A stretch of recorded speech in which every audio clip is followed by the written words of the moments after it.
আসসালামু আলাইকুম, সবাই কেমন আছেন? অবশ্যই ভালো আছেন। আমরা আল্লাহর রহমতে ভালো আছি। এই যে এখানে হইতেছে সিজদামণির দাদাভাই যে সিজদামণির জন্য ডিম নিয়ে আসছিল, সিজদামণি এগুলো হইতেছে রেখে রেখে বরঞ্চ ডিমগুলো আরও নষ্ট করছে। ফ্রিজে রাখতে দেয় নাই, বলছে ঘরে রেখে দিতে, সে খাবে। তবে ডিম কিন্তু সে আর খায় নাই। দেখা গেছে সিদ্ধ করলেই ডিমগুলো বেশিরভাগই নষ্ট বের হয়েছে, একদম ভিতর থেকে পানি পানি বের হয়ে গেছে। আর সাদা অংশটা যে ওইটা হইতেছে একদম শক্ত হয়ে গেছে, জানি না কি কারণে। ফ্রিজে রাখলে হয়তো এরকম হতো না। তবে সিজদামণি হইতেছে আমার কথাটা একদমই শুনে নাই। আবার ডিমগুলো সে খায়ও নাই। তবে আমার কাছে কিন্তু এই ঝুড়িটা খুব ভালো লাগছিল। আমি যেদিন প্রথম আনছি ওই দিনও বলেছিলাম, ভিডিও করেছিলাম। তো এই ডিম 3টা শেষ হলে এটাতে দেখি ভালোভাবে সুন্দর কিছু রেখে দিব। জানি না সিজদামণি রাখতে দিবে কিনা। সে যে কিপটা, সিজদামণি আবার নাও রাখতে দিতে পারে। আগে আগে শুনতেছে যে আমি এই কথা বলছি, আর বলতেছে উ উ আজকে আবার তার নানা ভাই তার জন্য নিয়ে আসছে অনেক কিছু। কি নিয়ে আসছে আজকে লালা একটু দেখি তো। এই যে কিন্ডার জয় নিয়ে আসছে এটা, তারপর হইতেছে আরেকটা। এগুলোর মধ্যে হইতেছে সিজদামণি এখন পায়, কি বলে, এই যে এই খেলনাগুলো পায়, এটার জন্য সে তার নানা ভাইকে নিয়ে আসতে বলে। এগুলা পায়। আর হইতেছে কি সিজদামণি, আচ্ছা এটার ভিতরে কিরকম থাকে একটু দেখি তো।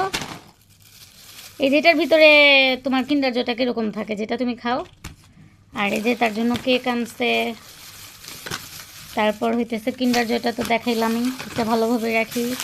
আর এই যে রেডি চাগুলো নিয়ে আসছে, রেডি চা সিজদামণি অনেক পছন্দ করে খায়। আর আমার হইতেছে রেডি চাটা মাঝে সাঝে ভালো লাগে, সবসময় ভালো লাগে না, কারণ আমার কাছে পাতি চাটাই ভালো লাগে।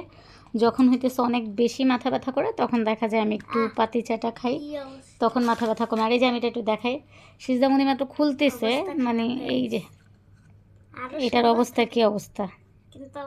আমার কাছে এই জিনিসগুলো একদমই ভালো লাগে না।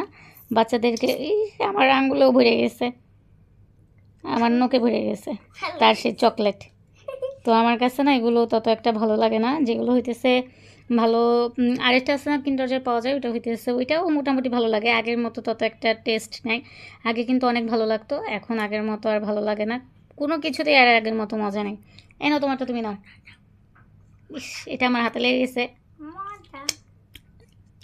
এটা মজা লাগে না আমার কাছে, কীরকম জানি তিতা তিতা তিতা তিতা লাগে, একদমই বাজে। মানে বাচ্চাদেরকে কিভাবে ঠকাবে সেটা, এটা একটা কোনো রকম একটা নর্মালি খেলনা, এই আর কি।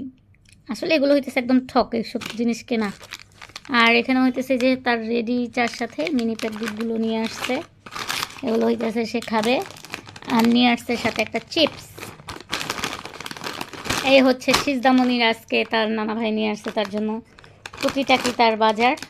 তো এখন এটার মধ্যেই থাক। আর ডিম 2টা না 3টা আছে, এগুলো দেখে এগুলো আমি এখনই আলাদা করে রেখে দিই। আর আমাদের বাসায় একটা সমস্যা হয়েছে কি, একদম ছোট ছোট যে তেলা পোকাগুলা, ওইগুলো অনেকগুলো হয়েছে। তো আমি এর আগে ওষুধ এনে দিছিলাম 2বার, কমে নাই। যদি আপনাদের কারো জানা থাকে ছোট ছোট তেলা পোকাগুলো যেগুলো অনেক হয়, এগুলো হলে কি করণীয়, ঠিক আছে, তাহলে অবশ্যই আমি সেটা করে দেখব যে আমাদের বাসার তেলা পোকাগুলো যায় কি না। অনেক তেলা পোকা হয়েছে, প্রচুর। তেলা পোকার ভয়ে কিচ্ছু রাখা যায় না, যেটা রাখি সেটাই হইতেছে তেলা পোকা মানে নষ্ট করে ফেলে। এই যে এখন হইতেছে খালাম্মাকে, খালাম্মার ঝুড়িটা দিয়ে দিয়েছে। খালাম্মা আপনার ঝুড়ি রাখেন, দিয়ে দিছি। আর এগুলো হইতেছে এখন আমি উঠাই রাখি অন্য জায়গায়। বললামই তো এগুলো একদম ভিতরে যেন কীরকম হয়ে গেছে, বুঝলাম না কেন এবারকার ডিমগুলো এরকম হলো। তাই তো আমার আজকের ভিডিওটা এতটুকু ছিল। সেই পর্যন্ত সবাই ভালো থাকুন, সুস্থ থাকুন, আল্লাহ হাফেজ।